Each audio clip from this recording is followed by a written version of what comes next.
Welcome to another exciting episode of the $1 Million Peddlers. I'm Paperboy. And I'm Mr. Magazine. And it's Saturday BOLO Day. This is the day we tell you about the sales highlights from the last week over on eBay and give you a little bit of a deep dive into them, hopefully to help you in your sourcing. Go ahead. I'm going to go. Up first, Saytech Turbo Advanced Trainer Gary Gasparov Electronics Chess Set Vintage. Wow. I think I took $65 on this. I've never seen this before in my life. Don't know where I got it from.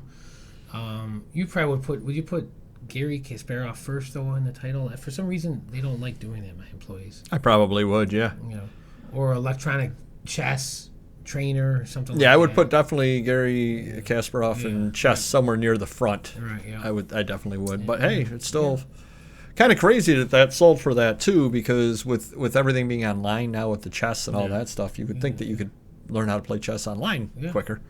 Well, maybe they're just a big fan of Gary. Or maybe they need a chessboard. Yeah. All right. It's not football season, but for some reason, cards are still hot, certain cards. And, I don't know who would want to pay $45 for this, but it's a Sammy Coates Steelers 2015 Black Galactic Rookie, 1 of 1, BGS 9.5, which is cool. It's a 1 of 1, but he's not really a big player, but someone's willing to pay $45 for him. Well, probably if you're a Steelers fan, I mean, it's probably cool to have a 1 of 1 on that as far as that stuff goes. Yeah, I mean, someone could be collecting Sammy Coates. I don't know. Is he in the league still? It's 9 years ago. Who knows? But, I'm sure I didn't pay much for this card. There's no way I would have, so, yeah. Moving on. More cards. 1984 Donruss Baseball Factory Sealed Set, 1 through 660, Don Mattingly Rookie. These go for about $250 to $300. I took the $250 offer on it. The box is not sealed, which is normal, but all the decks inside are sealed. If you want to grade these cards, they should be 9s and 10s, hopefully. Wow, nice. Next up, Ghostbusters is coming out with a new movie in a few months. My kid reminded me. This is a Ghostbusters Lot collection with proton packs, trap, ecto 1 figures, lot over 30 items. And I think I took $125 on this. Had it up for a long time. A lot of people said, can you break it up? There's too much time, effort involved to breaking it up.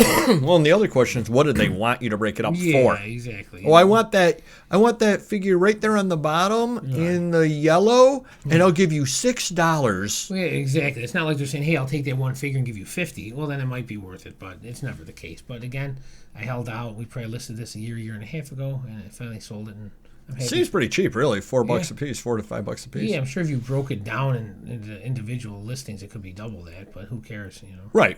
Yeah, you moved it. Yeah. All right. Next up, Chris Pratt autographed Funko Pop Jurassic World Owen number 589. I think I took $150 on this one.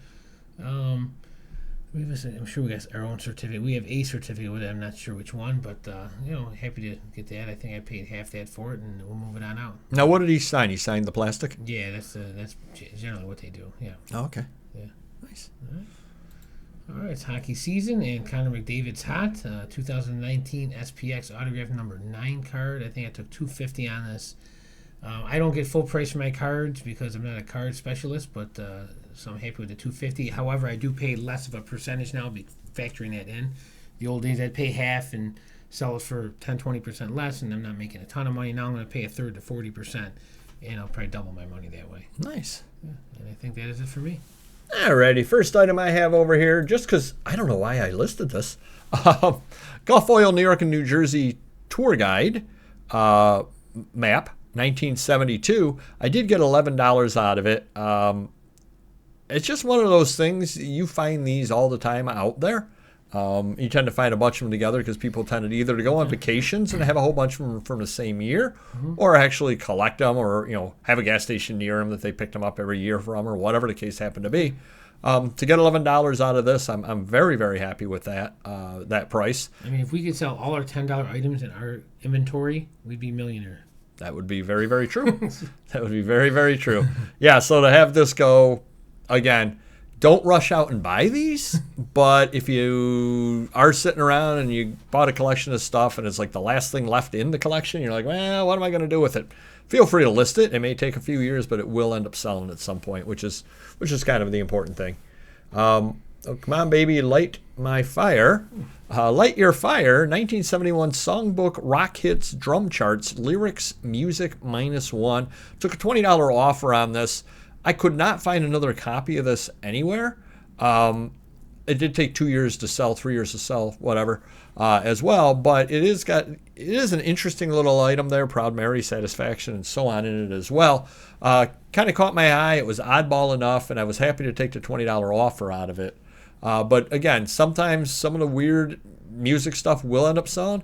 And I don't know about you, but I've not seen too much stuff for drums. No. Does it say who the drummer is or anything? Or No, it doesn't say anything about who it is. But yeah, there's not a lot of stuff there for drummers. Cool. So somebody wanted it, obviously.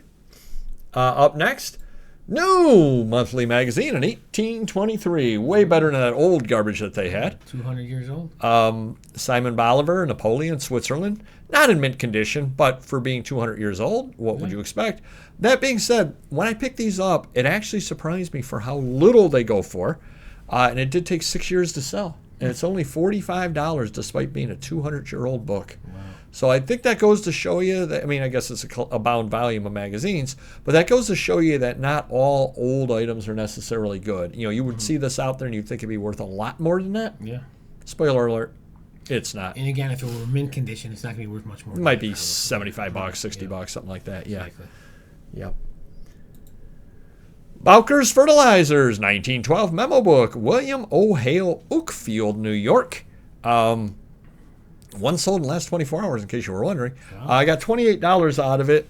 Did take 3 years to sell, but I really liked, and it does have a little bit of writing, as you can see, but I really like the colors on it. That doesn't quite pop off the page right there as much as it does in person, but really, really neat. And a lot of times, you know, you can find something like this for $1 to $2 at an estate sale, flea market type deal.